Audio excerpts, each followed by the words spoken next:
when I overheard my own children call me the financial burden during my retirement party after 45 years of dedicated nursing service. I quietly withdrew every penny from our shared accounts the next morning, purchased a foreclosed Victorian mansion on the edge of town that the hospital CEO had been eyeing for executive housing, and transformed it into Silver Horizons, a thriving cooperative living community for aging healthcare workers that now provides affordable housing to dozens of retired nurses and medical staff. While my stunned children watched the property they dismissed as that old money pit become a pioneering model for dignified senior living and a testament to the value of the very generation they considered disposable.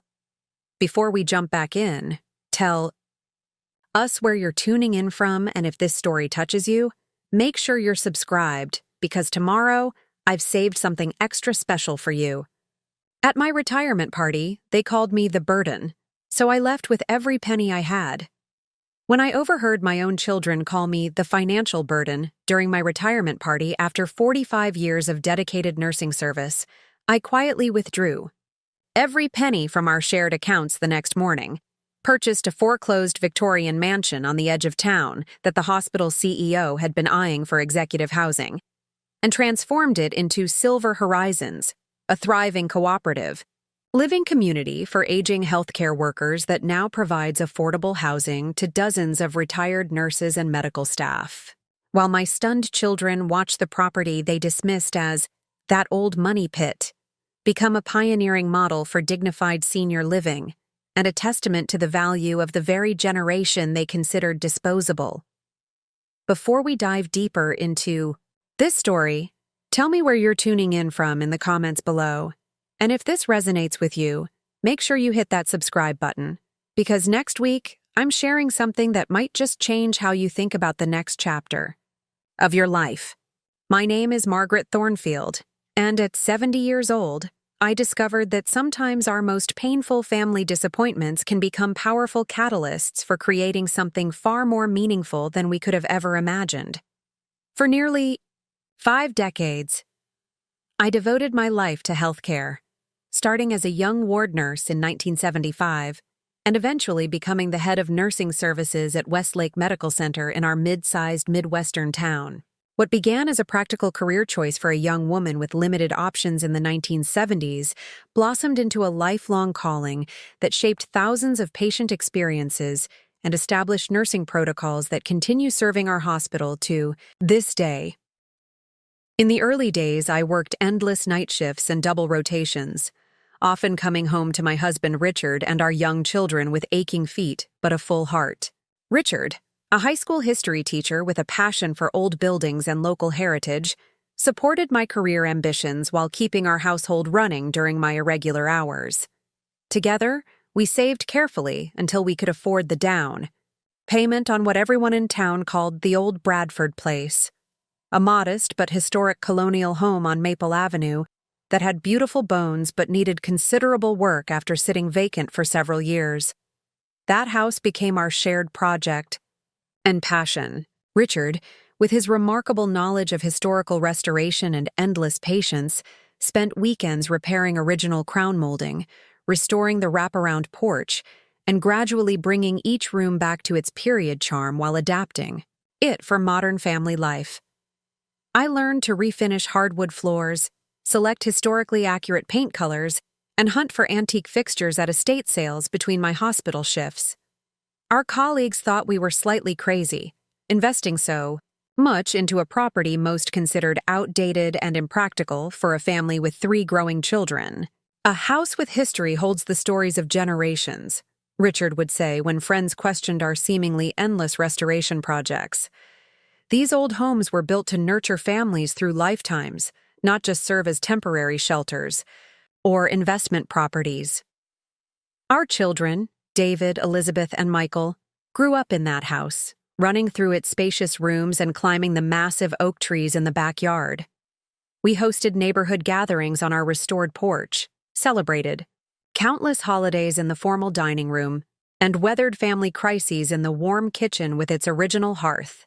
The house wasn't just our home. It became the physical embodiment of our family's story, with each repaired banister and restored window frame representing hours of shared labor and care.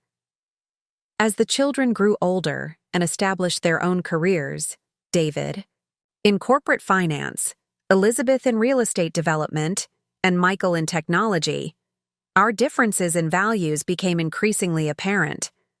While Richard and I had always emphasized service, community connection, and finding meaning beyond material success, our children gravitated toward more financially focused measures of achievement. I worried about this disconnect, but respected their right to establish their own priorities and life philosophies. When Richard was diagnosed with early-onset Alzheimer's 12 years ago, our family dynamics shifted dramatically. As his condition progressed, I gradually reduced my hours at the hospital to become his primary caregiver, eventually taking early retirement 5 years ago when he needed full-time support. The children helped financially, but remained emotionally distant from the daily challenges of caregiving, often suggesting professional solutions rather than offering their presence or practical assistance. Mom, there are excellent memory care facilities that would provide better care than you can at home, David would suggest during his brief monthly visits. You need to be practical about this situation. What they saw as practical, I experienced as a fundamental misunderstanding of both Richard's needs and my commitment to him. The house we had lovingly restored together provided familiar surroundings that helped anchor him even as his memory failed. The neighborhood we had been part of for decades offered a community of friends who checked in regularly, brought meals, and provided the human connection that no facility could replicate. During those difficult years, I found unexpected support and understanding from my fellow nurses and healthcare workers. My hospital colleagues organized a rotation of visitors who would sit with Richard when I needed to run errands or simply rest. Retired nurses I had mentored years earlier offered respite care, bringing their professional skills and compassionate presence into our home. This circle of care made it possible for me to honor my promise to Richard that he would remain at home throughout his illness. When Richard passed away 2 years ago, this community of healthcare colleagues sustained me through the acute phase of grief and the disorienting transition to life without my partner of 48 years. While my children returned to their busy lives within days of the funeral, my former co-workers continued to check in, invite me to meals, and gently encourage me to reconnect with the wider world when I was ready. Eventually, I began volunteering at the hospital's patient advocacy office, using my decades of nursing experience to help patients navigate complex healthcare systems. This part-time role gave structure to my weeks while allowing me the flexibility to process my grief and rediscover my individual identity beyond caregiver and spouse. As my 70th birthday approached, David began suggesting with increasing frequency that I should sell the house and move into a retirement community. The property is simply too large for one person, he would insist during his phone calls. The maintenance alone is impractical at your age, and the equity could provide significant financial security for your future. I understood the practical considerations behind his suggestions, but felt deeply connected to the home Richard and I had created together. The house wasn't just property to me. It was the physical repository of our shared life, with memories embedded in every room we had restored together. I had also observed how many of my nursing colleagues struggled to find affordable housing in retirement, often forced to leave the communities they had served for decades due to rising costs and limited options for seniors on fixed incomes. I'm managing well here, I would respond to David's increasingly insistent suggestions. The mortgage is paid off, I've adapted the main floor to meet my current needs, and the neighborhood provides important connections and support. What I didn't share with my children was how frequently I provided temporary housing for fellows retired nurses who were between apartments or facing housing instability. Our guest room had become something of an unofficial landing spot for healthcare workers in transition, sometimes for a few days while they waited for a new apartment to become available, other times for several weeks while they recovered from surgery or illness. These arrangements had evolved organically from my hospital connections and gave me both purpose and company during the adjustment to widowhood. Elizabeth, with her real estate background, began sending me listings for condominiums and retirement communities, always highlighting the maintenance-free lifestyle and built-in social activities, as though I were incapable of maintaining my own social connections. Michael, the technology enthusiast, installed remote monitoring systems throughout the house for my safety, though I suspected they were equally designed to document any decline that might justify more decisive intervention in my living arrangements. Their concern would have been touching if it hadn't been so clearly focused on the financial implications rather than my well-being or preferences. During family dinners, which had become increasingly infrequent, conversation often turned to friends' parents who had waited too long to downsize and consequently depleted their estates through healthcare costs or home maintenance emergencies. Financial security in aging requires proactive planning, David would lecture, his corporate finance background evident in his approach to what he clearly viewed as a portfolio management problem rather than a deeply personal life transition. The emotional attachment to physical property is a common obstacle to rational decision-making in seniors. This patronizing perspective, reducing 5 decades of marriage and family life to emotional attachment to physical property, revealed how fundamentally they misunderstood what the house represented. It wasn't stubbornness or sentimentality that kept me in our family home. It was the living connection to a shared history and the practical reality of how the space served both my needs and those of my extended community of healthcare colleagues. My 70th birthday coincided with my official retirement from the volunteer position at the hospital. After 50 years of nursing service, 45 as a paid professional and 5 as a volunteer, my colleagues organized a retirement celebration at the hospital's community room.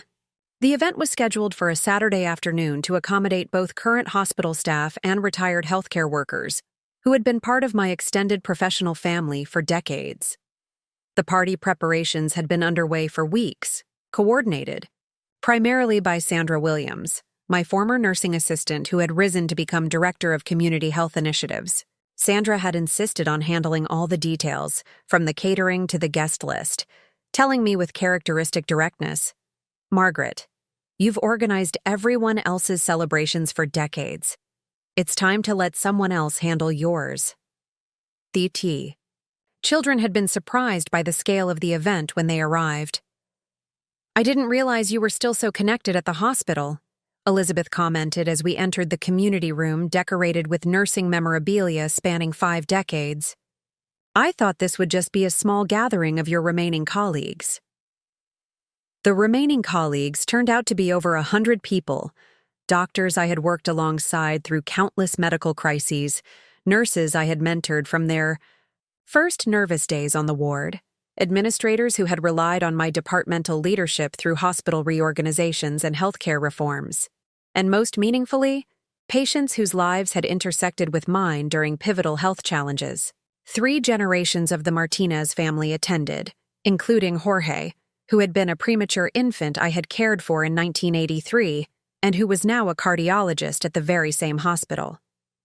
The celebration included thoughtful speeches that traced my journey from young ward nurse to nursing leadership, with anecdotes that captured both the professional milestones and the human moments that had defined my career. Dr. Harrison, the retiring chief of medicine, presented me with a service award, noting that my tenure had spanned more evolutionary changes in healthcare than any other staff member in the hospital's history. "Margaret didn't just witness the transformation of modern medicine," he said during his presentation. "She helped shape how those changes were implemented at the human level, ensuring that as technology advanced, compassion remained the constant in patient care." My former department had created a photo retrospective spanning my nearly 5 decades in healthcare, from my earliest days in the starched white uniform and cap of 1970s nursing to more recent images, showing me training staff on electronic medical record systems that would have seemed like science fiction when I began my career. About 2 hours into the celebration, feeling momentarily overwhelmed by the emotion and attention, I stepped out into the hallway for a quiet moment alone. As I stood in the corridor catching my breath, I heard familiar voices around the corner, my 3 children in what they believed was a private conversation. "Have you made any progress getting her to consider selling that money pit?" Elizabeth was asking. "My broker contact says the property could fetch significantly more than Mom realizes in the current market, especially with the historic designation." "I've been working on it," David replied. "But you know how stubborn she can be. Keeps talking about memories and neighborhood connections as though those pay the bills." "Well, we need to accelerate the timeline," Michael added. "The financial burden is only going to increase as she gets older.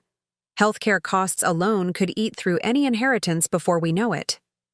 "Exactly," Elizabeth agreed. "And that house is sitting on land that could be worth a fortune with the right development plan. Mom just doesn't understand modern real estate economics or how quickly her savings could disappear with today's extended lifespans." "The retirement community I found has reasonable entry fees if we sell the house," David said. "We could set up the remaining assets in a managed trust to protect them from healthcare depletion. It's the only sensible approach." "Did you see how many people came to this thing?" Michael interjected.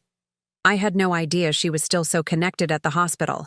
That could complicate things if she starts getting advice from all these healthcare people." "That's exactly why we need to move quickly," Elizabeth responded. "Once she fully settles into retirement and starts getting more involved with these hospital friends, it will be harder to convince her to relocate. Right now she's in transition, which makes it the perfect time to guide her toward the right decision before she creates new routines." "We should schedule a family meeting next weekend," David suggested. "Present a united front about the financial realities. Mom's always been practical about money. We just need to frame it in terms of financial security rather than emotional attachments." "And if that doesn't work?" Michael asked. "Then we might need to consider more direct approaches," David replied. "Dad named me as her financial power of attorney years ago. I've never had to use it, but if her decision-making around money becomes problematic, we have options." I stood frozen in the hospital hallway, the celebration sounds muffled by the blood rushing in my ears. The term financial burden echoed in my mind, along with the casual discussion of my depletion and the inheritance they were strategizing to protect. In that moment, I realized with painful clarity that my children viewed me primarily as a financial liability to be managed, rather than a person with agency, value, and purpose beyond my economic impact on their future. What struck me most wasn't just their focus on the financial aspects of my aging. It was the complete absence of any discussion about my wishes, my well-being, or my continuing capacity to contribute. In their calculation, I had moved from the asset column to the liability side of their ledger, with my value now measured in property equity and potential inheritance rather than in wisdom, love, or ongoing purpose. The reference to Richard's long-ago decision to name David as financial power of attorney sent a chill through me. That arrangement had been made during a brief period when we were both traveling for a medical conference, leaving young children at home, a temporary measure never intended as a permanent transfer of decision-making authority. I had forgotten about it entirely, assuming it had expired decades ago when the children reached adulthood. The idea that David had maintained this legal connection and now viewed it as a potential tool to override my choices if I became problematic revealed how thoroughly they had misunderstood our intentions and values. As the shock of this revelation settled into a cold clarity, I made a decision that would ultimately transform not just my own circumstances, but create ripples throughout our community. Rather than confronting my children or creating a family scene that would overshadow the retirement celebration, I would respond with the same strategic thinking and problem-solving approach that had guided my nursing career, identifying fundamental needs, creating sustainable solutions, and building supportive communities beyond individual interests. I composed myself, returned to my retirement party with a gracious smile, and accepted the remaining congratulations and well wishes with genuine appreciation for the colleagues and friends who had gathered to honor my service. Throughout the remainder of the celebration, I participated fully in the moment while a plan began forming in my mind. Not a reactive response to my children's betrayal, but a creative vision that would address a community need while demonstrating a different set of values about aging, purpose, and what constitutes a meaningful legacy. When Sandra noticed my momentary distraction during the cake cutting, she leaned close and whispered, "Everything all right, Margaret? You seem a million miles away suddenly." "Just thinking about next chapters," I replied with a smile that felt more genuine than I had expected. "I think retirement might be more interesting than I anticipated." "Well, whatever you're planning, count me in," she responded with the quick loyalty that had characterized our decades-long friendship. "The hospital won't be the same without you, but I have a feeling your impact is far from over." She had no idea how prophetic those words would prove to be. That evening, after the guests had departed, and my children had returned to their respective homes with promises to talk soon about next steps, I sat alone in the kitchen Richard and I had restored together. The house felt different now, viewed through the lens of my children's conversation. No longer simply the beloved home filled with memories and connection, but now also a contested asset they were actively planning to convert into more practical financial value. As I sat at the kitchen table where our family had shared thousands of meals, homework sessions, and late-night conversations over decades, I felt a strange sense of clarity emerge from the hurt. The question wasn't just about keeping or selling a house, it was about the fundamental value of aging people in our society and the purpose of the final chapters of a life well lived. The issue extended far beyond my personal situation. Throughout my nursing career, I had witnessed how our healthcare system and broader society marginalized older adults, often reducing complex human beings with decades of experience and wisdom to their medical conditions or financial status. I had seen retired colleagues struggle to find affordable housing that preserved their dignity and independence, sometimes forced to choose between medication and rent as healthcare costs rose and pensions remained static.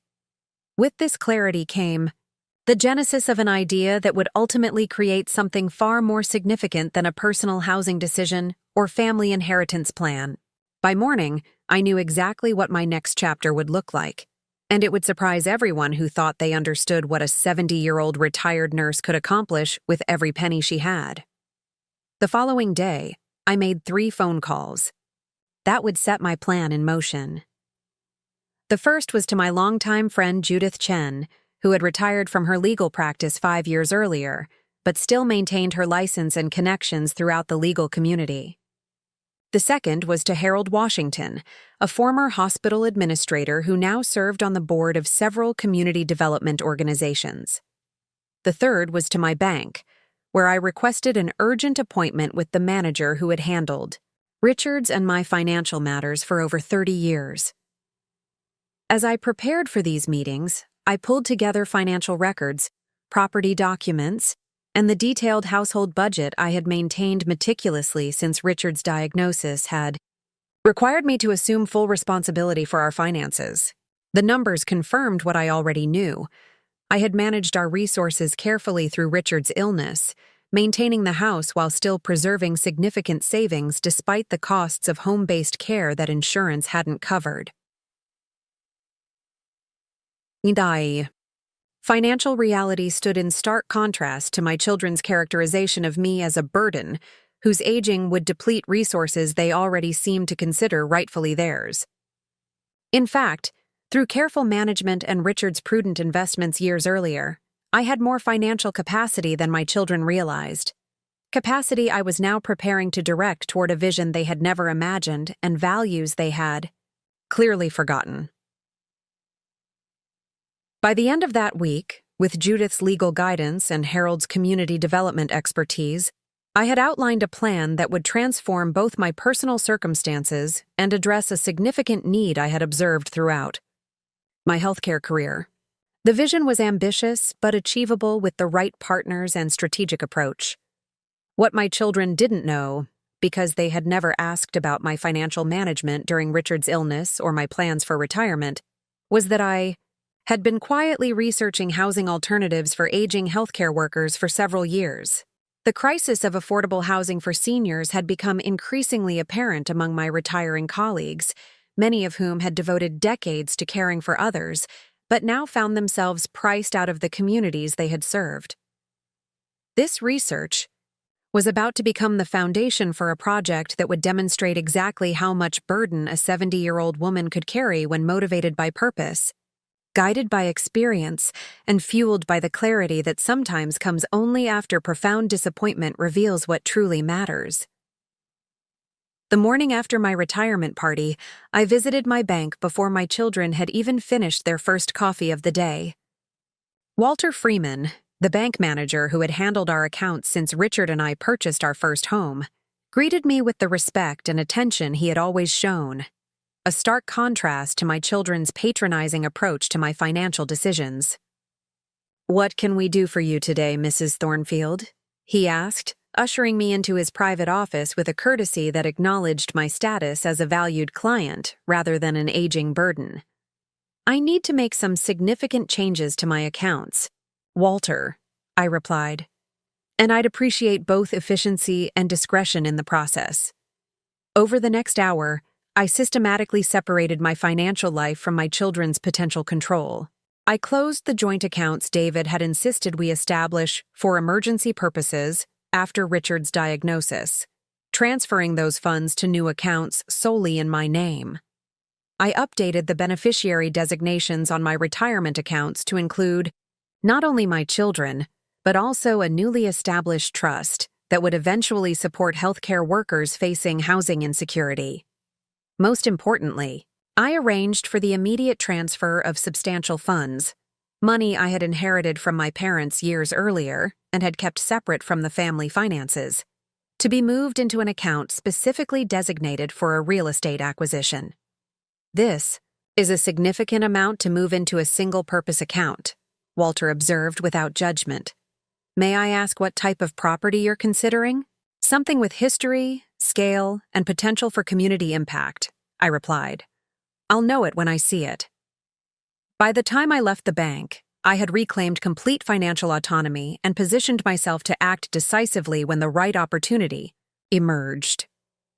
The nagging concern about David's lingering power of attorney remained, but Judith had already scheduled an appointment with her former law firm's estate planning department to address that vulnerability.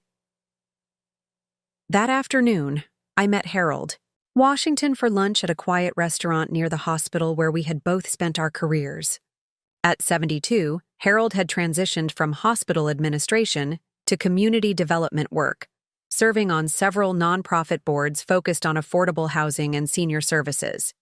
His expertise bridged healthcare systems and community infrastructure, exactly the combination I needed for the vision taking shape in my mind. "I wondered how long it would take you to get restless in retirement," he remarked with a knowing smile as we settled at our table. "3 days seems about right for someone who's never been able to sit still when there's a problem to solve." "There's a significant problem that needs solving," I confirmed, "and I think I have both the resources and the concept to address it. But I'll need your expertise to make it viable." Over soup and sandwiches, I outlined the challenge I had observed throughout my nursing career and experienced more personally through my retired colleagues: the critical shortage of affordable, dignified housing for aging healthcare workers, who had devoted their lives to caring for others, but now struggled to maintain stable housing on fixed incomes. "The irony is painful," I explained. "People who spent decades ensuring others' well-being now find themselves in precarious housing situations, often forced to leave the very communities they served because they can no longer afford to live there." Harold nodded grimly. "The statistics support what you're seeing anecdotally. Nearly 40% of retired healthcare workers in our region report housing insecurity within 5 years of retirement. Many are forced to relocate away from their established medical providers and support networks, exactly when they need that continuity of care and community the most." What I proposed was not just another senior housing complex, but a cooperative living community specifically designed for retired healthcare workers. A model that would combine affordable housing with the professional skills and shared experiences of its residents to create something far more meaningful than mere shelter. I'm envisioning a place where retired nurses could live independently but with built-in community support, I explained, growing more animated as I shared the concept that had been forming in my mind. A place that honors their professional identities while addressing the practical challenges of aging on fixed incomes. Not a care facility, but a community of care providers supporting each other through their own aging process. Harold listened thoughtfully, asking pertinent questions about financial sustainability, governance structure, and potential locations. As our conversation progressed, his initial polite interest evolved into genuine enthusiasm. "This addresses a gap in our current senior housing continuum," he noted, pulling out a small notebook and beginning to sketch organizational models. "The cooperative ownership structure could provide both affordability and agency for residents, while the focus on healthcare professionals creates natural affinity and shared purpose beyond typical age-segregated housing." By the time we finished lunch, Harold had identified 3 potential properties that might suit our purpose and promised to arrange viewings within the week. More importantly, he had agreed to serve as an advisor to the project, bringing his extensive connections in both healthcare and community development to support the vision. "I always knew you'd do something interesting in retirement," he said as we parted. "But this is ambitious even for you, Margaret. Count me in. It's exactly the kind of innovation we need in senior housing." The following morning, I met with Judith Chen and her former firm's top estate planning attorney, a young woman named Melissa Gonzalez, who specialized in elder law and asset protection. The meeting had been arranged urgently at Judith's insistence, her decades of legal experience recognizing the potential vulnerability created by David's lingering power of attorney. "The document your husband signed was a durable power of attorney," Melissa explained after reviewing the paperwork I had brought. "Unlike a standard power of attorney that might expire after a specific period, this one remains valid until explicitly revoked, which is why your son still has potential access to this authority." "Can we revoke it immediately?" I asked, the conversation I had overheard at my retirement party echoing uncomfortably in my mind. "Absolutely," she confirmed. "We'll prepare a formal revocation notice today and serve it to both your son and the financial institutions where he might attempt to exercise this authority. We should also create new documents that better reflect your current circumstances and intentions." Over the next 2 hours, Melissa guided me through a comprehensive update of my legal arrangements, revoking the outdated power of attorney, establishing new advance directives that named Judith rather than David as my healthcare proxy, and creating a living trust that would protect my assets from potential attempts to challenge my financial decisions. "These updated documents ensure that your autonomy is protected now and your intentions are honored in the future," Melissa explained as I signed the final papers. "The revocation of the power of attorney is effective immediately, and we'll have it hand-delivered to your son's office this afternoon." As I left the law office, I felt a weight lift that I hadn't fully acknowledged until it was gone. The legal vulnerability had been addressed, providing a foundation of security for the more ambitious plans now taking shape. The next 10 days unfolded with a pace and purpose that would have exhausted many people half my age. With Harold's guidance, I toured 7 potential properties, each with distinct advantages and challenges for our developing concept. We evaluated former school buildings, abandoned community centers, and even a decommissioned medical clinic, all with potential, but none that fully captured the vision I was increasingly able to articulate. Then Harold received a call from a contact at the city's Economic Development Office. "There's a property coming to auction that you should see before it's publicly listed," his contact advised. "The Westbrook Estate on Hillcrest Avenue, that massive Victorian mansion that's been sitting empty since the bank foreclosed last year. The hospital CEO had been negotiating to acquire it for executive housing, but the deal fell through when the board balked at the renovation costs." We toured the property that afternoon, and I knew immediately that we had found our home for Silver Horizons. The sprawling Victorian mansion, built in 1890 by one of the city's founding industrialists, featured 12 bedrooms, multiple formal and informal gathering spaces, and 5 acres of neglected but potentially beautiful gardens. The property had been partially updated for modern systems, but retained its historic character through original woodwork, stained glass windows, and architectural details that echoed the craftsmanship Richard had so painstakingly preserved in our own home. Most importantly, the mansion included a carriage house that had been converted into 3 separate apartments in the 1970s, plus a groundskeeper's cottage, providing immediate options for additional housing units beyond the main structure. The property's zoning would allow for sympathetic expansion, creating a campus-like setting that could eventually accommodate up to 20 residents while maintaining the estate's historic character. "This is it," I said quietly as we stood in the grand foyer with its sweeping staircase and stained glass window depicting the 4 seasons. "This is where Silver Horizons begins." The auction was scheduled for the following Tuesday. Exactly 2 weeks after my retirement party and the painful revelation of my children's perspective on my value and future. Harold immediately connected me with a commercial real estate attorney specializing in auction acquisitions, while Judith helped prepare the financial documentation required to qualify as a bidder. What none of us anticipated was how quickly word would spread among my former colleagues once the purpose of the acquisition became known. 3 days before the auction, I received a call from Sandra Williams, my former nursing assistant who had organized my retirement party. "Margaret, is it true you're planning to create housing for retired healthcare workers?" she asked without preamble when I answered the phone. "The project is still taking shape," I replied cautiously, surprised that the information had traveled so quickly. "How did you hear about it?" "Harold's assistant mentioned it to her cousin who works in the cardiac unit," Sandra explained. "The hospital's legendary grapevine evidently functioning with its usual efficiency. But that's not important. What matters is that we want to help." "We?"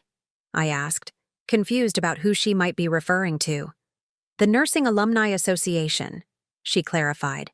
"We had our quarterly meeting last night, and when this came up, everyone wanted to get involved.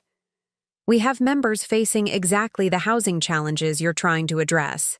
People who've had to move hours away from their doctors and friends because they can't afford local rentals on their pensions."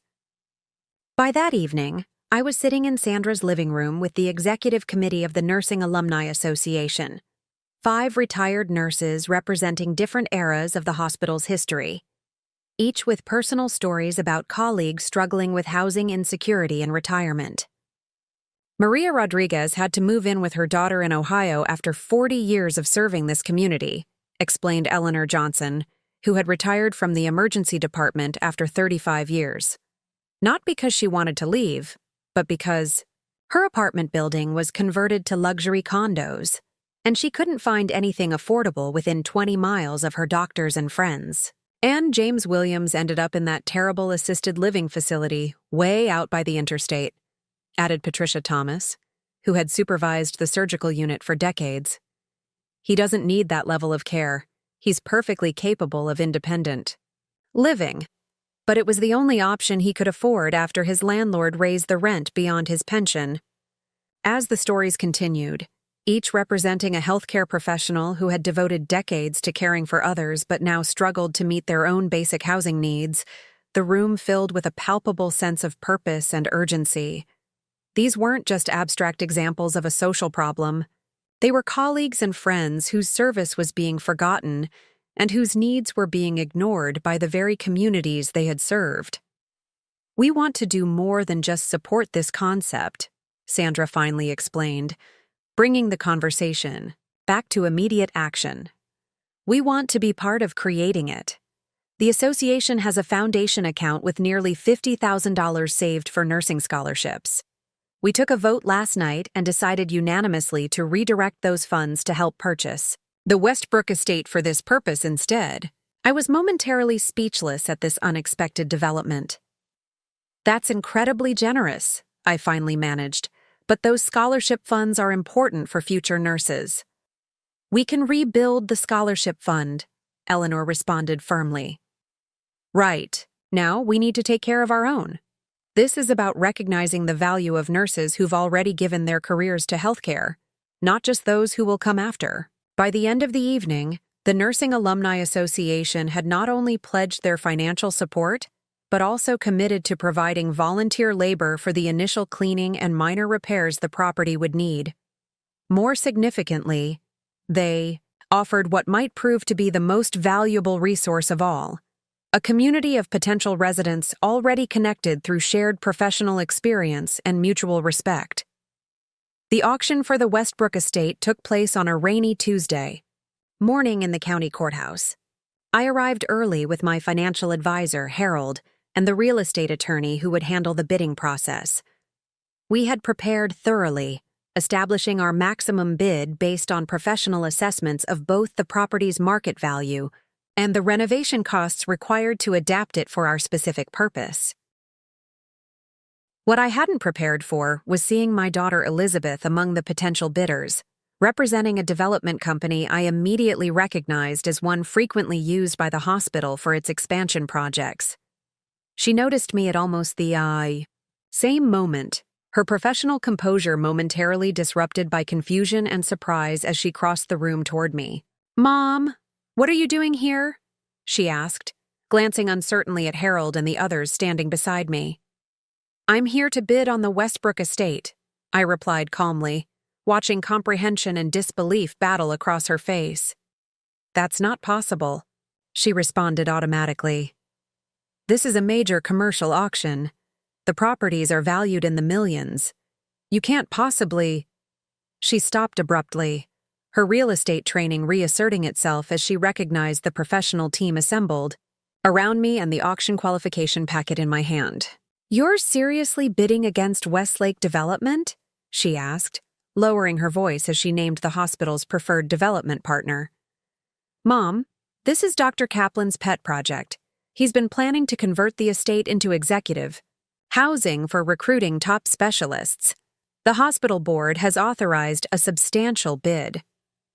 "Then it should be a very interesting auction," I replied, maintaining the calm, professional demeanor I had developed through decades of nursing management. "I wish you luck, Elizabeth. I assume we'll both be bidding based on our respective valuations of the property." Before she could respond further, the auctioneer called for bidders to take their seats, and we moved to opposite sides of the room. I could see Elizabeth immediately pull out her phone, undoubtedly calling her brothers to report this unexpected development. Whatever coordinated response they might attempt would come too late. The auction was beginning, and I was fully prepared to act decisively. The bidding started at $1.2 million, significantly below the property's assessed value due to the extensive renovations required and the limited market for such a specialized historic property. Elizabeth opened with an immediate bid of $1.3 million, her eyes challenging me across the room as though expecting me to withdraw in the face of such a substantial figure. Instead, I nodded calmly to our attorney, who immediately countered with $1.4 million. Over the next 20 minutes, the bids escalated methodically, with Elizabeth conferring frequently by text with someone I assumed was Dr. Kaplan or another hospital representative. At $1.8 million, the figure our team had identified as the upper range of the property's market value, Elizabeth hesitated, her phone clutched tightly as she awaited instructions. Our attorney leaned toward me. "We're approaching our maximum," he cautioned quietly. "If they counter again, we'll need to decide whether to exceed our planned ceiling." I nodded my understanding, watching Elizabeth across the room as she received what appeared to be disappointing news via text. Her expression hardened into professional resolve as she raised her hand for what I suspected would be the hospital's final offer. $485 million, she stated clearly, her eyes challenging me directly. Our planned maximum had been $1.9 million, a figure based on thorough financial analysis and property assessment. I could stay within that limit and likely secure the property, but something in Elizabeth's expression, a certainty that I would back down, that I couldn't possibly understand the financial stakes involved, sparked a decision that came from somewhere deeper than financial calculation. $2 million, I stated clearly, my voice carrying across the suddenly silent auction room. The auctioneer looked to Elizabeth, who was frantically texting, her professional composure temporarily abandoned as she awaited authorization for a counterbid. After nearly a minute of tense silence, she looked up and shook her head slightly. "Going once at $2 million, the auctioneer announced, his gavel raised. "Going twice?" He scanned the room for any last-minute bidders. "Sold to bidder number 37 for $2 million. The bang of the gavel echoed through the room with a finality that seemed to mark not just the acquisition of a property, but a fundamental shift in my life's direction. As I moved to the administrative table to complete the initial paperwork, I caught Elizabeth watching me with an expression that mingled disbelief, professional assessment, and something that might have been a reluctant glimmer of respect. "Congratulations, Margaret," Harold murmured beside me. "Silver Horizons has found its home." The following 48 hours passed in a whirlwind of legal documents, financial transfers, and initial planning meetings. My legal team expedited the closing process, transferring the property title to the newly established Silver Horizons Cooperative Housing Foundation, a nonprofit entity Judith had helped structure to ensure the property would remain dedicated to its intended purpose, regardless of my personal circumstances in the future.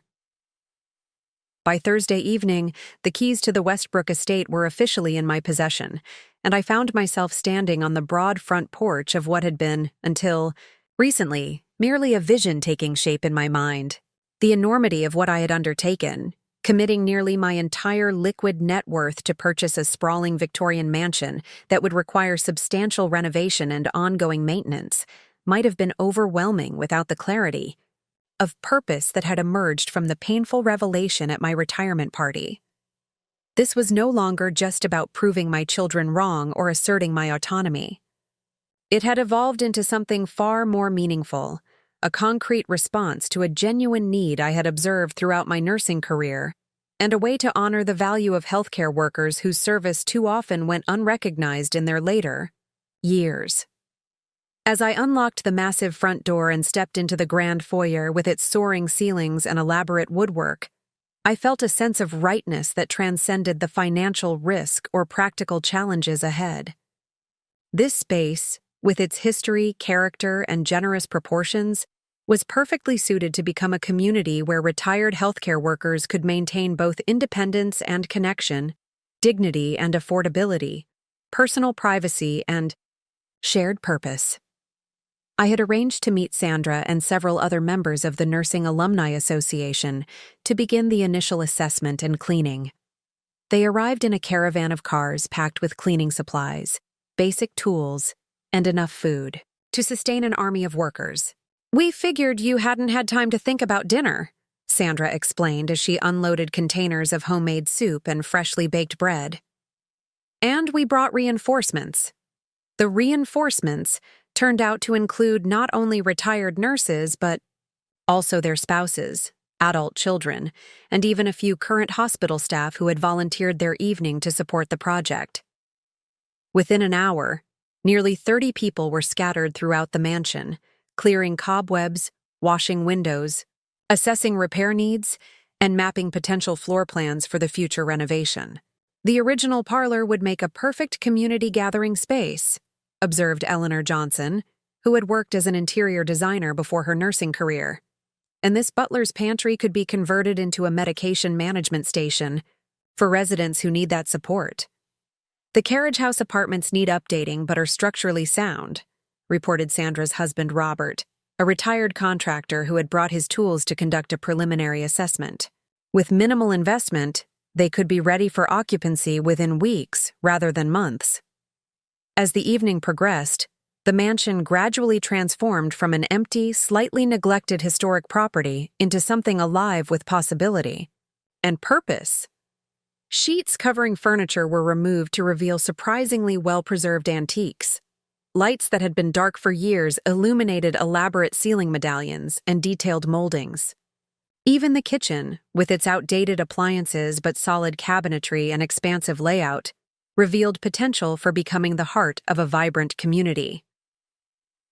Around 9 o'clock, with the initial cleaning well underway and preliminary assessments documented, we gathered in the former dining room to share the meal Sandra had brought and discuss next steps. The conversation flowed naturally between practical considerations about renovation priorities and deeper discussions about the cooperative's governance structure and membership criteria. We should prioritize renovations that would allow the first residents to move in as quickly as possible, suggested Patricia Thomas, who had worked in hospital administration before her nursing career. The carriage house apartments could be ready within weeks with focused effort, providing both initial housing and on-site presence during the larger renovation. And we need to formalize the cooperative structure so potential residents understand both the benefits and responsibilities of membership, added Harold, who had arrived mid-evening after another commitment. This isn't traditional senior housing. It's a cooperative community where members contribute their skills and experience alongside their financial investment. As ideas flowed and plans took shape, I found myself watching this impromptu community with a sense of wonder at how quickly purpose had gathered people into collective action. These were predominantly retired healthcare workers, people society often dismissed as having completed their productive contribution, yet their energy, expertise, and commitment revealed how profoundly that perspective underestimated what aging professionals continue to offer when given meaningful channels for engagement. I think we should plan an open house for the wider healthcare community once the initial cleaning is complete, suggested Sandra as the evening wound down. Not a formal event, but a chance for people to see the potential and perhaps volunteer their skills for specific aspects of the renovation. We have retired physicians, therapists, and administrators who would bring valuable perspectives to this project. The suggestion was unanimously embraced, with a tentative date set for the following Saturday. As people began packing up tools and gathering empty food containers, there was a palpable sense of shared purpose and excitement about returning to continue the work. "This is exactly what retirement should be," Eleanor commented as she helped wrap leftover bread. "Not just golf courses and bridge clubs, but meaningful engagement with real impact." I felt more energized tonight than I have since leaving nursing 5 years ago. After everyone had departed, I found myself alone in the mansion that was now officially mine, or rather, the foundation's responsibility. The enormity of the commitment might have been overwhelming in isolation, but the evening had demonstrated that I was far from alone in this endeavor. A community was already forming around the vision, bringing diverse skills, perspectives, and energy to transform an ambitious concept into practical reality. I was sitting on the window seat in what had once been the mansion's library, making notes about potential room allocations, when my phone rang. The screen showed David's name, the first contact from any of my children since the auction 2 days earlier. "Hello, David," I answered calmly, curious about which approach he would take to this unexpected development. "Mom, what exactly do you think you're doing?" he demanded without preamble, his corporate finance director tone in full effect.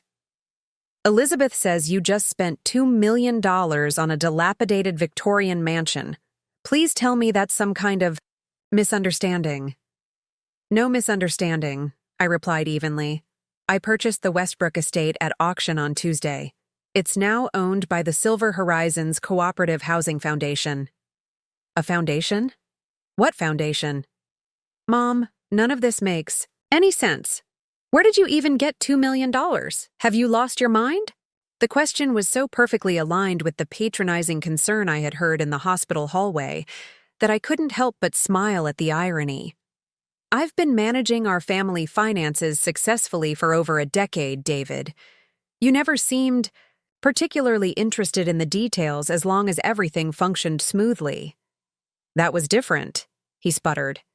"Dad's care was a necessary expense, not some impulsive purchase of a white elephant property you can't possibly maintain." This is exactly the kind of financial decision that demonstrates why we need to take a more active role in managing your affairs.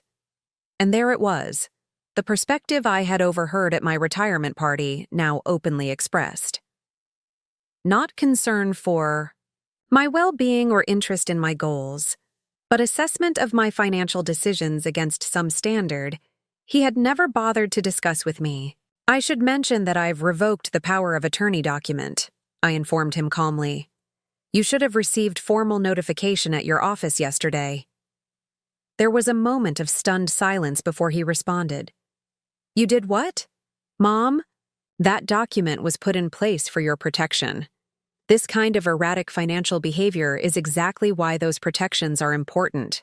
Purchasing a historic property below market value as the foundation for a cooperative housing initiative for retired healthcare workers isn't erratic, David.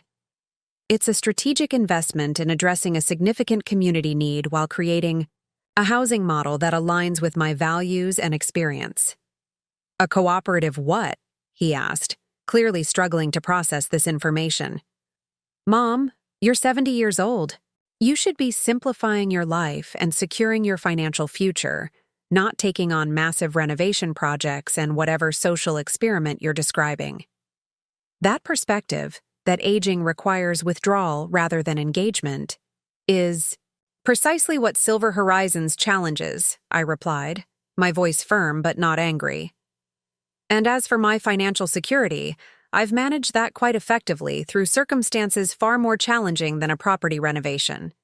The foundation structure ensures that this project will continue regardless of my personal circumstances.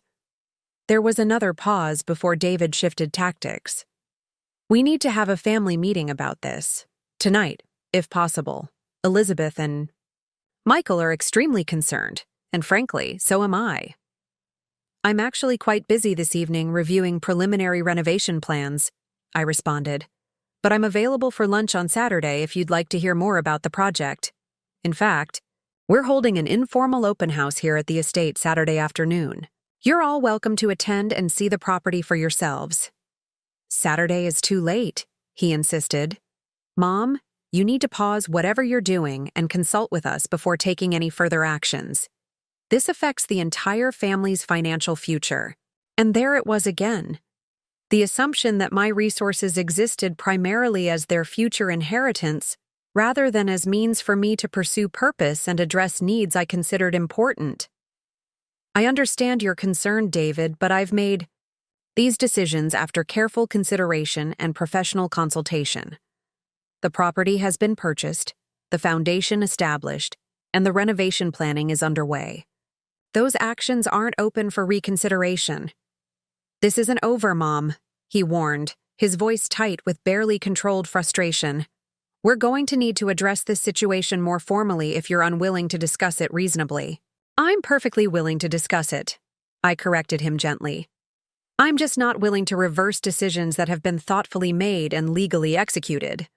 The lunch invitation stands if you'd like to learn more about Silver Horizons. I think you might find the concept more interesting than you currently assume. After we disconnected, I sat for several minutes in the quiet of the empty mansion, processing the conversation and the clear indication that my children were preparing some kind of coordinated response to what they perceived as financial mismanagement. Their perspective wasn't surprising given what I had overheard at the retirement party, but the speed and intensity of their reaction suggested they might take more aggressive action than I had anticipated. I made a quick call to Judith, summarizing David's response and my concerns about potential escalation. We anticipated this, she reminded me calmly. That's why we moved so quickly to revoke the power of attorney and establish the foundation as a separate legal entity. They can certainly attempt legal challenges, but the documentation is solid, and your cognitive capacity is clearly demonstrated through the sophisticated planning and execution of this project. I'm not worried about legal vulnerability, I clarified. I'm concerned about the relationship damage this conflict might create. They genuinely believe they're protecting me from myself, however misguided that perspective might be. Then the best response is to demonstrate through action that this project represents thoughtful planning rather than impulsive decision-making. she advised. Continue building the community of support that's already gathering around Silver Horizons. Success is the most effective counterargument to their concerns. By Saturday morning, the transformation of the Westbrook estate had progressed remarkably. The Nursing Alumni Association had mobilized an impressive volunteer workforce, with people rotating through the property in shifts throughout the week to continue cleaning, making minor repairs, and preparing for the afternoon's open house. The Carriage House apartments had received particular attention, with fresh paint, basic updates, to the bathrooms, and thorough cleaning making them potentially habitable within weeks rather than months. The main mansion's first floor had been cleared of debris, with the grand foyer, former parlor, dining room, and library now clean enough to showcase the property's potential even before major renovation. Most importantly, preliminary architectural plans had been developed by Eleanor Johnson's son-in-law, an architect specializing in historic preservation, who had volunteered his services to create concept drawings showing how the mansion could be reconfigured to create private studio apartments while maintaining generous common spaces for community activities. By noon, folding tables had been set up in what had once been the formal dining room, covered with architectural renderings, preliminary budgets, and sign-up sheets for specific renovation tasks needing volunteer expertise. Sandra had organized a simple buffet in the adjacent butler's pantry, creating an informal atmosphere that encouraged people to circulate, examine the plans, and offer feedback or assistance. The first visitors began arriving shortly after 1 o'clock, primarily retired healthcare workers who had heard about the project through the hospital grapevine or direct outreach from the Nursing Alumni Association. Many brought spouses or adult children with relevant skills in construction, design, or property management, expanding the community of support beyond healthcare professionals to include a wider range of expertise. Dr. Harrison, the recently retired chief of medicine who had spoken at my retirement party, arrived with his wife around 2 o'clock. After touring the property with Harold serving as guide, he sought me out in the former library where I was discussing potential furnishing donations with several retired nurses. "Margaret, this is extraordinary," he said, genuine admiration evident in his tone. "When I heard rumors about a cooperative housing initiative for healthcare workers, I was intrigued but skeptical about its viability. Seeing this property and the community already gathering around the concept has completely changed my perspective." His wife, a retired physical therapist, had already engaged with Eleanor about potential accessibility modifications that would allow aging residents to remain independent longer. The mansion's generous proportions actually make it well-suited for accessibility adaptations, she was explaining to a small group. With thoughtful planning, we can create a space that accommodates changing physical needs without feeling institutional. By mid-afternoon, more than 75 people had cycled through the property, with at least a third signing up to volunteer specific skills or resources for the renovation. The energy was extraordinary. A community forming around shared purpose, with retired healthcare professionals finding new channels for their expertise while addressing a genuine need they had either experienced personally or observed among colleagues. Around 3 o'clock, I noticed David standing in the doorway of the former parlor, observing the bustling activity with an expression that mingled surprise, assessment, and what might have been reluctant reconsideration. He was alone. Either Elizabeth and Michael had declined to join him, or they were exploring other areas of the property independently. "David," I acknowledged, crossing the room to greet him. "I'm glad you could make it. Would you like a tour of the property?" His professional mask was firmly in place, but I could see him processing the unexpected scale and organization of what he had clearly assumed would be a haphazard vanity project. "This seems larger than I anticipated," he observed neutrally. "It's evolved rapidly," I agreed, guiding him toward the display of architectural renderings. "The community response has been extraordinary once people understood the concept and the need it addresses." For the next 20 minutes, I walked David through the property, explaining the renovation plans, financial model, and cooperative structure that would make Silver Horizons sustainable beyond initial enthusiasm. He asked precise, analytical questions about operating costs, governance mechanisms, and contingency planning. Exactly the areas where his financial expertise could have been valuable had he offered it as a resource rather than a mechanism of control. As we reached the carriage house apartments, which were nearly ready for occupancy, I noticed his assessment shifting from skeptical evaluation to reluctant professional respect. The staging of renovations to generate early occupancy and income is strategically sound, he acknowledged, reviewing the timeline for phased implementation. And the cooperative ownership structure creates financial barriers to institutional acquisition that might otherwise target the property once values increase through your improvements. That was intentional, I confirmed. The legal structure ensures the property remains dedicated to its intended purpose, regardless of market pressures or leadership transitions. As we returned to the main house, we encountered Harold discussing potential grant funding with a board member from a local foundation.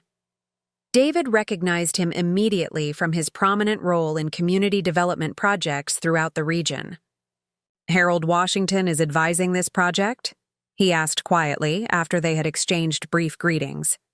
"He's been instrumental in shaping both the concept and implementation strategy," I confirmed.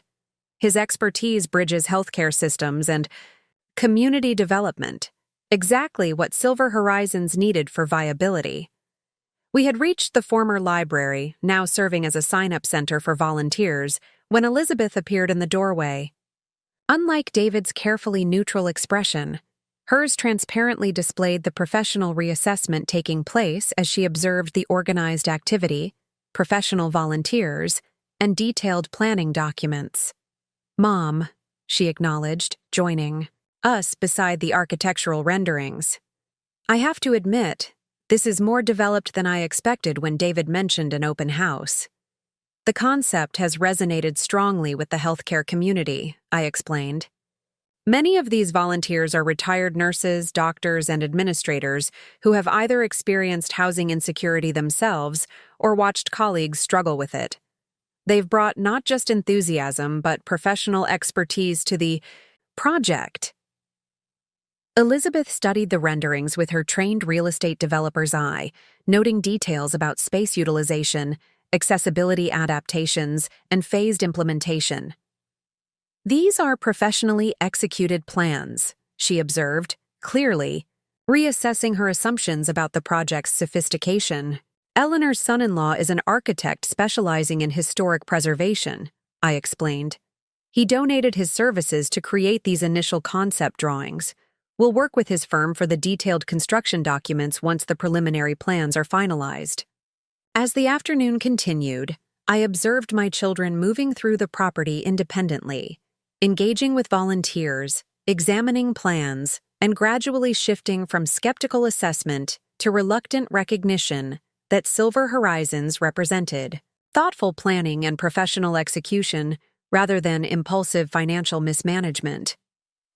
Near the end of the open house, as volunteers began cleaning up and preparing to depart, David approached me in the grand foyer where I was thanking people for their contributions. "This is more substantial than I understood from our phone conversation," he acknowledged, professional respect temporarily overriding his personal concerns. "The concept has clearly attracted significant community support and professional expertise. It addresses a genuine need I observed throughout my nursing career," I replied. "The housing insecurity facing retired healthcare workers isn't just a personal challenge. It's a systemic failure to value their contributions and support their dignity in aging." He nodded, processing this framework with the analytical approach that characterized his professional strength. "I still have concerns about the financial commitment you've made," he said finally. "But I recognize that this isn't the impulsive decision I initially assumed. There's clearly a structured plan and considerable professional involvement." "Your financial expertise would be valuable to the project," I offered, seeing an opportunity to shift our relationship from confrontation to potential collaboration. The foundation board needs members with diverse professional backgrounds, including strong financial oversight. The invitation clearly surprised him, his carefully maintained professional expression momentarily disrupted by confusion. "You're inviting me to join the board? After everything that's happened?" "I'm inviting you to contribute your professional expertise to a meaningful community initiative," I clarified. "Your financial background would be genuinely valuable to ensuring Silver Horizon's long-term sustainability. Whether that's compatible with our personal relationship is something we'd need to navigate carefully, but I wouldn't dismiss valuable input based on family dynamics." Before he could respond, Elizabeth joined us, having completed her own thorough assessment of the property and project. "The cooperative ownership structure is innovative for senior housing," she observed, her professional interest evidently engaged despite her personal reservations. "It addresses affordability while maintaining quality and resident agency in ways traditional models don't achieve." "That's been central to the concept from the beginning," I confirmed. "Creating housing that honors the dignity, autonomy, and continuing value of healthcare professionals throughout their lifespan, not just during their active careers." As my children prepared to leave, their demeanor reflected a complex reassessment, not complete acceptance of my decisions, but reluctant recognition that Silver Horizons represented thoughtful planning and professional execution rather than the impulsive financial mismanagement they had assumed. The foundation had been laid, not just for the physical renovation of the Westbrook estate, but potentially for rebuilding relationships around new understanding of capacity, purpose, and respect. The next morning, I woke early in my family home, on Maple Avenue, thinking about the contrast between the bustling energy at the Westbrook estate yesterday and the quiet of the house that had been the center of our family life for decades. The colonial home Richard and I had lovingly restored still held profound meaning and memories, but my relationship with it had shifted subtly since the retirement party revelation and subsequent development of Silver Horizons. This house represented our past, the family we had raised, the marriage we had built, the life we had shared. The Westbrook estate represented something different, not a replacement for those precious memories, but an evolution toward new purpose and community in this next chapter of life. As I prepared for the day ahead, my phone rang with a call from Sandra. "Margaret, you won't believe who just contacted me," she began without preamble. "James Williams, you remember, the retired nurse practitioner who ended up in that terrible assisted living facility out by the interstate? He heard about Silver Horizons from someone who attended the open house yesterday, and he's asking if there might be a place for him once the carriage house apartments are ready." James had been one of the hospital's most respected nurse practitioners, specializing in geriatric care and known for his extraordinary compassion with elderly patients. His housing crisis after retirement had become something of a cautionary tale among healthcare workers. A stark example of how even the most dedicated professionals could find themselves in precarious circumstances despite decades of service. "Tell him absolutely," I responded immediately. "In fact, if his current situation is as difficult as I remember, we should prioritize getting at least one of those apartments ready as quickly as possible." The renovation team mentioned the smallest unit could be completed within 2 weeks, with focused effort. "That's exactly what I was hoping you'd say," Sandra replied, evident relief in her voice. "His current facility is truly dreadful, institutional, understaffed, and isolated from everything and everyone he values. Being part of Silver Horizons would be transformative for him, and his knowledge of geriatric care would be invaluable to the community." By that afternoon, plans were underway to expedite the renovation of the smallest carriage house apartment specifically for James. Robert, Sandra's husband, volunteered to coordinate the construction team, while other members of the nursing alumni association organized furniture donations and transportation arrangements for James's relocation. What had begun as a conceptual response to observed need was rapidly evolving into practical action, addressing a specific individual's housing crisis, Exactly.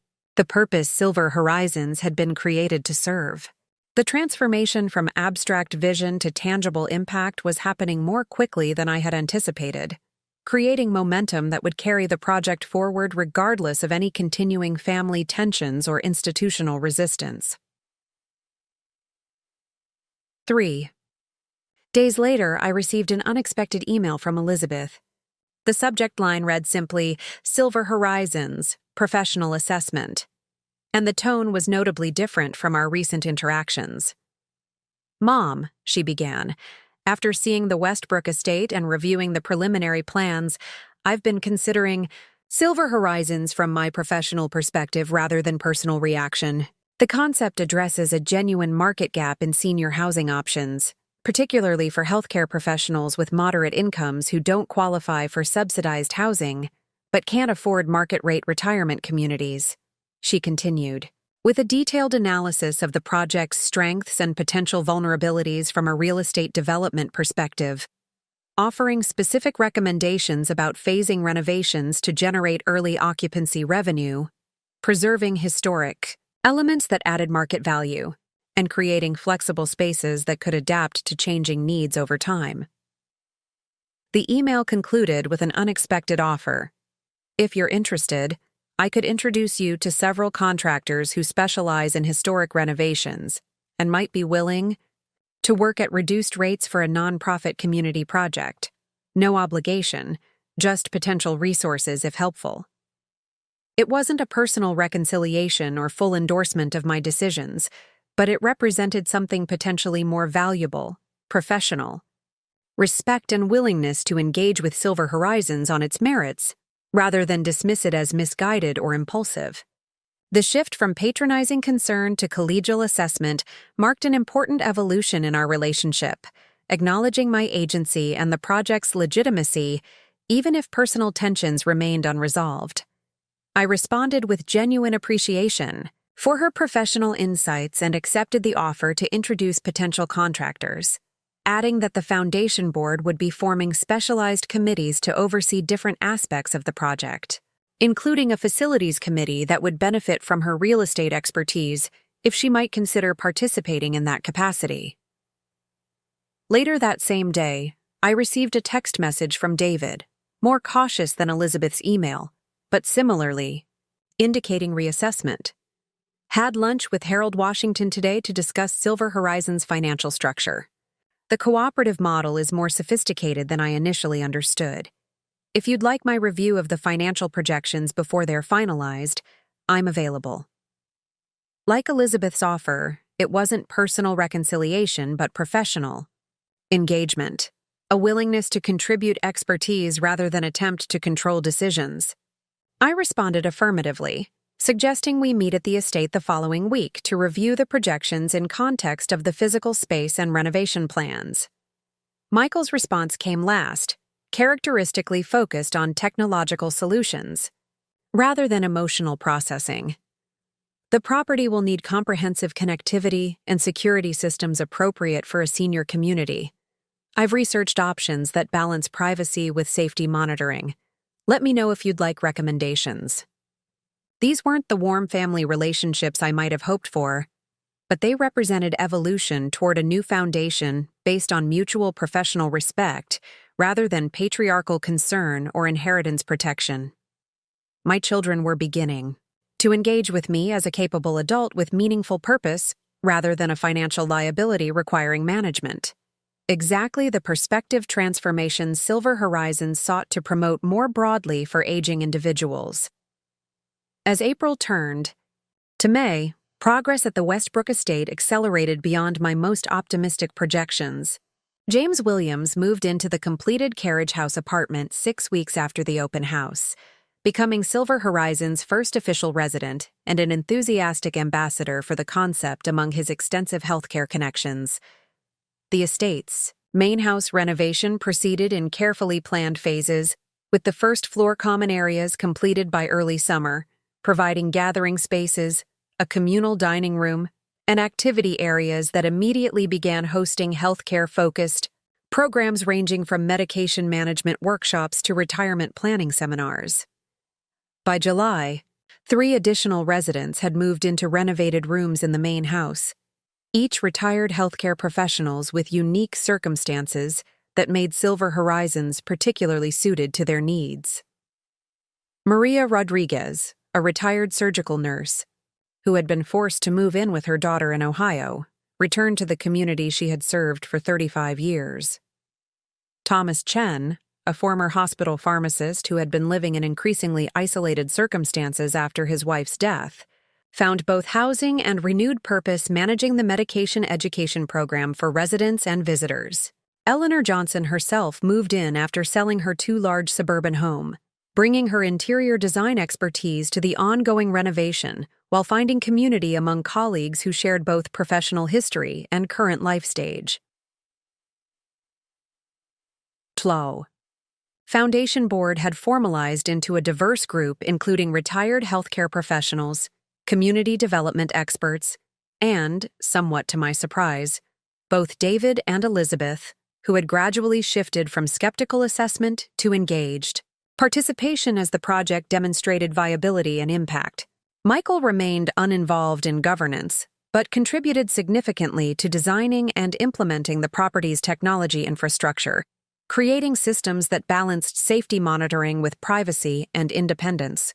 Most remarkably, the concept had begun attracting interest beyond our local community. An article in the Regional Healthcare Association newsletter generated inquiries from 3 neighboring counties about the cooperative housing model and its potential adaptation for their communities.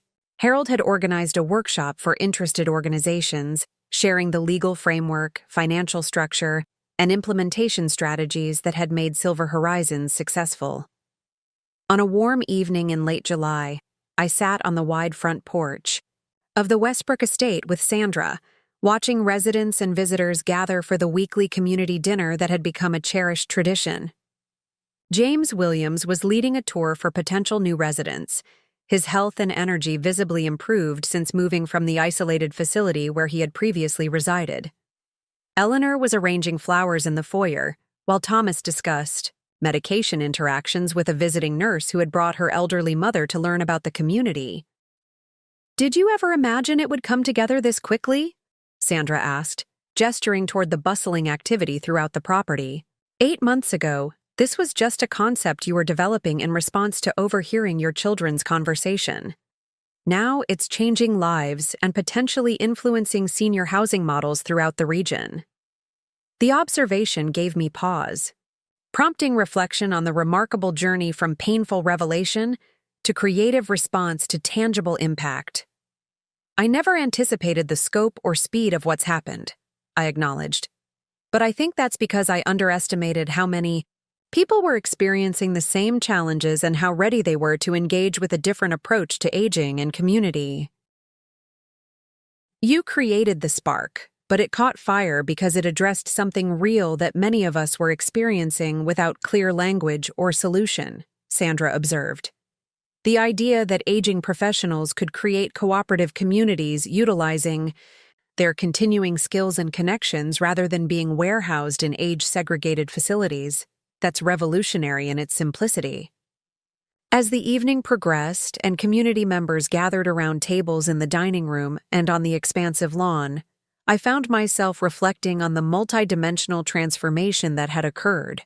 Not just the physical renovation of a historic property or the creation of affordable housing for retired healthcare workers, but a fundamental shift in how aging was perceived and experienced by both residents and the wider community. The retired healthcare professionals who had found housing and community at Silver Horizons weren't just receiving services. They were actively contributing their expertise, supporting each other through health challenges, and engaging with the broader community through educational programs and intergenerational activities. Rather than being viewed as financial burdens or recipients of care, they were recognized as valuable community assets with continuing capacity to contribute, teach, and support. This shift in perspective, from aging as burden to aging as continuing purpose, represented the most significant achievement of Silver Horizons. Transcending the specific housing model or physical facility to challenge fundamental cultural assumptions about the value and potential of older adults. Later that evening, as the gathering transitioned from formal dinner to informal conversation, groups scattered throughout the property. David approached me on the side porch where I had stepped out for a moment of quiet reflection. "The financial projections are holding remarkably close to our models," he observed, characteristically beginning with data rather than emotion. "The phased occupancy approach has generated revenue ahead of schedule, and the community programs are attracting support beyond our initial projections." I nodded, appreciating his professional assessment while recognizing the personal evolution it represented, from viewing me as a financial liability to acknowledging the viability of a project I had initiated and led. "The cooperative model seems to resonate more broadly than we initially anticipated," I replied. "The combination of affordable housing with continuing purpose and community appears to address needs that transcend specific professions or circumstances." He was quiet for a moment, seemingly engaged in internal debate before continuing. "I owe you an apology, Mom," he finally said, the formal financial director persona temporarily set aside. "When I heard you had purchased this property, I assumed it represented impulsive decision-making driven by emotional reaction rather than strategic planning. I was wrong, and I should have asked about your thinking before jumping to conclusions." The acknowledgement wasn't just professional reassessment, but personal recognition, an admission that he had fundamentally misjudged both my capacity and my intentions based on assumptions about aging rather than evidence of my actual abilities and purpose. "Thank you for that," I replied simply. "I suspect we both made assumptions that limited our understanding of each other's perspectives." He nodded, looking out over the property where residents and visitors continued to engage in animated conversation, against the backdrop of the beautifully renovated Victorian mansion. "When Elizabeth and I discussed your housing situation after Dad's death, we genuinely believed we were considering your best interests," he continued. "But we were measuring best interests through financial metrics and risk assessment rather than purpose and meaning. Silver Horizons has demonstrated rather dramatically how limited that perspective was. This wasn't full reconciliation or complete healing of the family breach that had occurred at my retirement party, but it represented meaningful evolution toward mutual respect and recognition, exactly the transformation in perspective that Silver Horizons sought to promote more broadly for aging individuals in our society." As summer transitioned to fall, Silver Horizons continued evolving from innovative concept to established community, with 12 residents now occupying the completed living spaces and a waiting list forming as word spread throughout the healthcare community. The foundation board had approved plans for sensitively designed additions that would eventually increase capacity to 20 residents while maintaining the property's historic character and residential atmosphere. Most significantly, the concept had begun influencing broader conversations about senior housing, with articles in both healthcare publications and senior living journals highlighting the innovative cooperative model and its potential application in diverse communities. Harold had been invited to present the Silver Horizons framework at a regional conference on aging, while I had begun consulting with healthcare organizations interested in addressing housing insecurity among their retiring staff. The transformation. From painful revelation to creative response to expanding impact had taken less than a year, demonstrating how quickly meaningful change could occur when individual purpose aligned with community need and professional expertise. What had begun as defensive reaction to being labeled a financial burden had evolved into innovative approach now influencing conversations about aging, housing, and continuing purpose throughout our region and beyond. On a crisp October morning, exactly 5 years after my retirement party, I stood on the wide front porch of the Westbrook estate, watching preparations for Silver Horizons' 5th anniversary celebration. The sprawling Victorian mansion, now home to 24 residents, buzzed with activity as community members prepared for what had become an annual showcase of innovation in senior living and healthcare education. The transformation that had begun with a devastating conversation I overheard at my retirement party had evolved far beyond anything I could have imagined during those painful first days. What started as a response to being labeled a financial burden had become a regional movement challenging fundamental assumptions about aging, value, and the potential of life's later chapters. Sandra joined me on the porch, handing me a cup of coffee from the community kitchen that had become the heart of our daily life. 5 years ago today, you were discovering what your children really thought about your value and future, she observed quietly. Could you have imagined this would be the outcome of that painful moment? I shook my head, watching James Williams lead a group of nursing students through an interactive demonstration of the medication management system that had now been adopted by healthcare organizations throughout 3 states.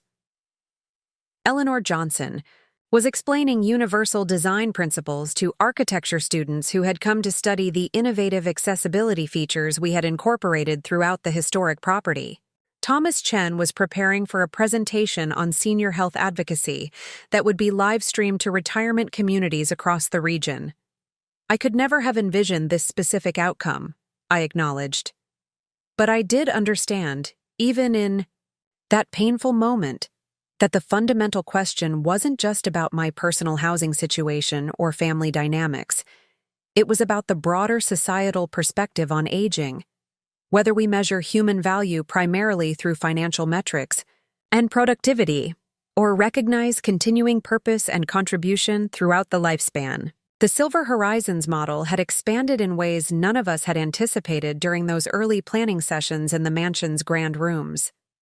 7 additional cooperative communities had been established across 4 states, each adapting our core framework to their specific context while maintaining the essential principles of affordable housing, combined with continuing professional engagement and community service. Our original Westbrook estate had become both home and headquarters, i.e., living laboratory, where retired healthcare workers continued contributing their expertise while demonstrating daily that aging represents evolution rather than decline when proper frameworks support continuing purpose and connection. Most significantly, the concept had influenced broader conversations about aging services and community development throughout the region. Healthcare systems routinely included cooperative housing options in retirement planning for their staff. Community colleges had developed curricula around encore careers and lifelong contribution. Even assisted living facilities had begun incorporating elements of our model, recognizing residents as resources rather than merely recipients of care. As the anniversary celebration progressed through the day, I found myself engaging with visitors ranging from healthcare executives studying our model for their retiring staff, to aging individuals seeking alternatives to traditional retirement communities, to researchers documenting innovative approaches, to senior housing and community engagement. The conversation centered not on charity or care provision, but on innovative utilization of continuing professional expertise and community contribution. Exactly the shift in perspective that had been missing from my children's discussion 5 years earlier. Late in the afternoon, as formal presentations concluded and the gathering transitioned to informal conversations throughout the property, I found a quiet moment in what had once been the mansion's library. Now a comfortable community gathering, space filled with books, technology resources, and seating for both residents and visitors. David found me there, arriving after a business meeting that had run long. At 75, I had now been officially retired for 5 years, while he had transitioned into what he called consulting work. A gradual evolution away from traditional employment toward more selective engagement with projects aligned with his interests and values. The financial reports show remarkable sustainability, he observed, joining me at the table where I was reviewing materials from the day's presentations. The diversified revenue model through resident fees, educational programming, and consulting services has created stability that few housing initiatives achieve. I nodded, appreciating his continued analytical perspective, while recognizing how profoundly our relationship had evolved. The key was building community around continuing contribution rather than merely providing services, I replied. When residents are actively engaged in creating value, both individual well-being and organizational sustainability improve significantly. "I've been thinking about your invitation," he said somewhat hesitantly, referencing a conversation we'd had months earlier about his own approach to the next chapter. The idea of transitioning from corporate consulting towards something more aligned with Silver Horizon's mission, using financial expertise to help other communities develop sustainable, cooperative models. This evolution, from viewing me as a financial liability requiring management, to considering how his own expertise might contribute to expanding the movement I had initiated, represented perhaps the most profound evidence of transformed perspective. The Wimker expansion communities need exactly that kind of financial expertise, I confirmed. Not just initial development consulting, but ongoing governance support to maintain the balance between affordability and sustainability that makes these communities viable long-term. Elizabeth had made a similar transition 2 years earlier, establishing a specialized practice in cooperative housing development that had been instrumental in adapting our model for diverse contexts. Her real estate expertise, once focused on maximizing my property's market value for inheritance purposes, now served communities throughout the region, seeking to create affordable housing for aging professionals. Michael continued his technology career but spent significant volunteer time developing digital platforms that connected cooperative communities and facilitated knowledge sharing across the network. His monitoring systems, originally installed in my home to document potential decline, now helped residents throughout our communities maintain independence while staying connected to support when needed. Their engagement wasn't driven by family, obligation, or guilt over past conflicts, but by genuine recognition that the Silver Horizons model represented meaningful innovation worth supporting and expanding. They had evolved from skeptical oversight to collaborative partnership, exactly the transformation in perspective our community sought to promote more broadly. "There's something I need to say," David continued, his professional demeanor softening into something more personal. "5 years ago, when we discussed your situation after the retirement party, we genuinely believed we were protecting your best interests. But we were measuring best interests through financial security and risk mitigation rather than purpose and meaning." He paused, looking out through the library windows where residents and visitors continued engaging in animated conversations throughout the gardens. "What you've created here has challenged everything I thought I understood about aging, retirement, and what constitutes valuable contribution. You didn't just prove us wrong, you demonstrated an entirely different framework for measuring success and security in later life." This acknowledgement, recognizing not just personal misjudgment, but fundamental reconsideration of values and perspectives, represented the healing I had hoped for, but never demanded. The relationship damage caused by their dismissive assessment had gradually repaired through demonstrated competence and visible impact rather than confrontation or argument. "Silver Horizons has taught all of us that aging doesn't require withdrawal from meaningful engagement," I replied. "It requires different frameworks for contribution, but the potential for impact and purpose can actually expand when experience combines with freedom from traditional employment constraints." As evening approached and the celebration began winding down, I walked through the mansion's public spaces, observing conversations between residents and visitors that captured the essence of what we had created. In the former parlor, James Williams was discussing his medication management research with a pharmaceutical company executive interested in incorporating peer support models into their patient education programs. Eleanor was showing accessibility design innovations to a delegation from the State Housing Authority, exploring their adoption in public projects. Thomas was explaining our health advocacy program to administrators from 3 healthcare systems. These weren't casual conversations or polite social interactions, but serious professional exchanges where retired healthcare workers continued contributing specialized expertise that addressing contemporary challenges in their former field. The residents weren't just living comfortably in their later years, they were actively solving problems, sharing knowledge, and creating innovations that improved systems serving thousands of people. Over the past 5 years, hundreds of retired healthcare workers had found not just affordable housing at Silver Horizons and its sister communities, but renewed purpose, meaningful engagement, and recognition that their decades of professional experience represented valuable community assets rather than obsolete credentials. The academic research conducted at our communities had documented remarkable outcomes: better physical and mental health among residents compared to traditional senior housing, higher levels of life satisfaction, and significantly lower healthcare costs. More importantly, residents consistently reported feeling valued, purposeful, and optimistic about their futures in ways that challenged conventional narratives about aging as inevitable decline. James Williams, our first resident, had become a nationally recognized expert in peer support models for medication management. His innovative approaches, developed through his experience at Silver Horizons, had been implemented in healthcare systems, serving hundreds of thousands of seniors.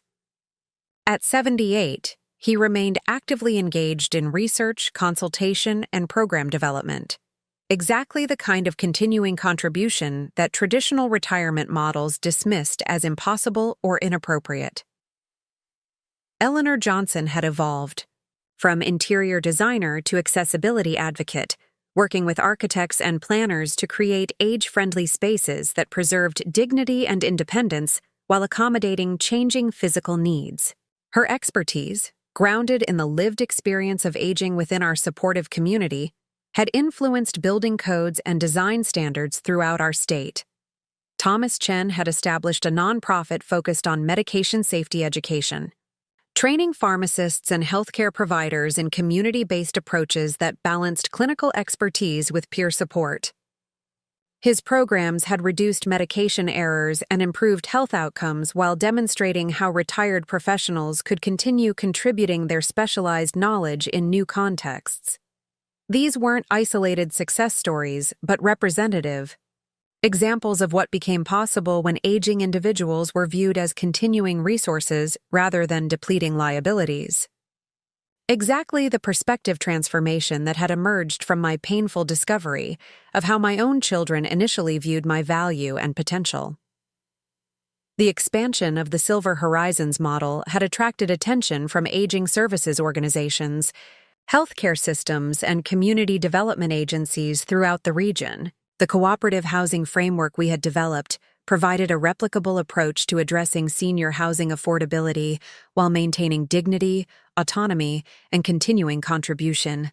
3 major healthcare systems had partnered with us to establish transition programs helping their retiring staff move into cooperative communities that preserve their professional identities and utilize their continuing expertise. 2 state universities had incorporated our model into their gerontology and public health curricula, training future professionals to view aging as evolution rather than decline. Most remarkably, federal aging agencies had begun studying our approach as a potential framework for addressing the affordable housing crisis facing millions of aging Americans. The combination of cooperative ownership, professional engagement, and community contribution offered scalable solutions to challenges that traditional senior housing models struggled to address effectively. As the anniversary celebration concluded and residents began transitioning from public gathering to intimate community evening routines, I found myself standing once again on the wide front porch where this journey had crystallized 5 years earlier. The Victorian mansion, beautifully preserved and sensitively adapted, housed not just individual apartments, but a thriving community where aging healthcare professionals continued making meaningful contributions while supporting each other through the challenges and opportunities of later life. The painful moment that had catalyzed this transformation, overhearing my children describe me as a financial burden requiring management rather than a person with continuing value and purpose, had ultimately revealed clarity about what truly mattered in life's later chapters. That clarity had guided not just my personal response, but a community initiative now influencing cultural conversations about aging, housing, and continuing purpose throughout our region and beyond. The crude characterization that had greeted me metaphorically at my retirement party being labeled a financial burden, had triggered response, creating something none of us had initially imagined. Demonstration that community development could measure success through human connection and continuing purpose alongside conventional market metrics, while establishing sustainable models applicable far beyond our specific circumstances. The $2 million I had spent at that auction, every penny I could control as my children had feared, had yielded returns impossible to calculate through traditional financial metrics. 24 residents now lived with dignity, purpose, and community in our original facility. Hundreds more had found similar housing and engagement through the expanded network. Thousands of seniors had benefited from programs, research, and advocacy developed by our residents. Healthcare systems serving millions had improved their approaches to aging through innovations pioneered in our communities. My children had worried about inheritance depletion, but the legacy actually emerging proved far more valuable than property or financial assets could ever provide. We had created a demonstrated alternative to cultural assumptions about aging, community models providing dignity and purpose for healthcare professionals throughout their later years, and a movement challenging fundamental perspectives on the calm, value, and potential of life's final chapters. Elizabeth arrived as I stood reflecting on the porch, having spent the afternoon reviewing expansion proposals for communities in 3 additional states. Her real estate development expertise, once focused on maximizing property values for inheritance purposes, now served affordable housing initiatives throughout the region. The sustainability data from all 7 communities continues exceeding projections, she reported, settling into the porch chair beside me. The combination of cooperative ownership, professional engagement, and institutional partnerships creates financial stability that traditional senior housing models rarely achieve. More importantly, I replied, it creates personal stability and continuing purpose that residents consistently report as their most valued benefits. The financial sustainability emerges from the human engagement rather than despite it. She nodded, her perspective having evolved dramatically from the skeptical assessment she had brought to that first auction 5 years earlier. I spent years developing retirement communities focused on amenities and services, treating residents as consumers of lifestyle products. Silver Horizons demonstrated that aging individuals want to remain contributors and resources, not just recipients of care or entertainment. As we sat in comfortable reflection, Michael joined us, having concluded a presentation about the digital platforms connecting our community network. His technology solutions, originally designed to monitor potential decline, now facilitated knowledge sharing, mutual support, and continuing professional engagement across hundreds of residents in multiple states. The expansion communities are requesting video conferences with residents here who can mentor their startup phases, he reported. James wants to establish regular virtual seminars sharing medication management innovations. Eleanor is planning accessibility design workshops for architects working on new cooperative developments. This evolution, from monitoring potential problems to facilitating continuing contribution, captured the fundamental transformation in perspective that had occurred throughout our family and extended community over these 5 years.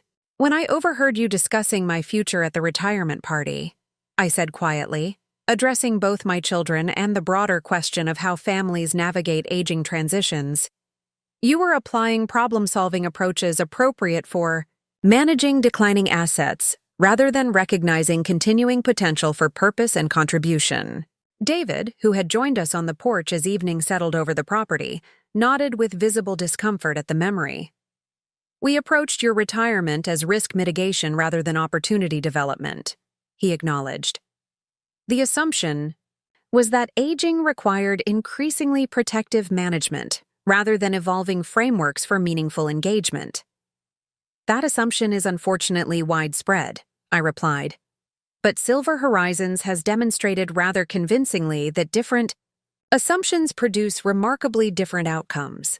When aging individuals are viewed as continuing resources with evolving rather than diminishing capacity, extraordinary innovation and contribution emerge. As my children prepared to depart after our longest family conversation in years, Elizabeth paused to mention something that captured the essence of our transformed relationship. "The Cooperative Development Conference wants you to deliver the keynote address next spring," she said. "They're calling you a pioneer in aging innovation and community development." The irony wasn't lost on any of us. The woman they had once viewed as a financial burden requiring management was now being recognized as an innovator, whose insights were shaping national conversations about aging, housing, and community development. After they departed, I remained on the porch as residents and remaining visitors transitioned into evening routines throughout the property.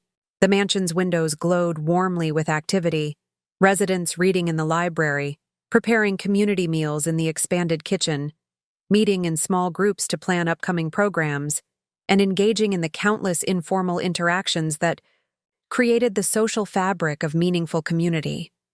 The financial burden had indeed left with every penny she could control, but those resources had been transformed into something far more enduring than any traditional inheritance could provide. We had created living proof that aging could represent evolution rather than decline, resource rather than burden, and opportunity for expanded contribution rather than withdrawal from meaningful engagement. The children who had once worried about my impact on their financial inheritance had inherited something far more valuable: demonstration that purpose, contribution, and meaningful impact could continue and even expand throughout life's later chapters, when supported by communities recognizing aging as continued potential rather than inevitable decline.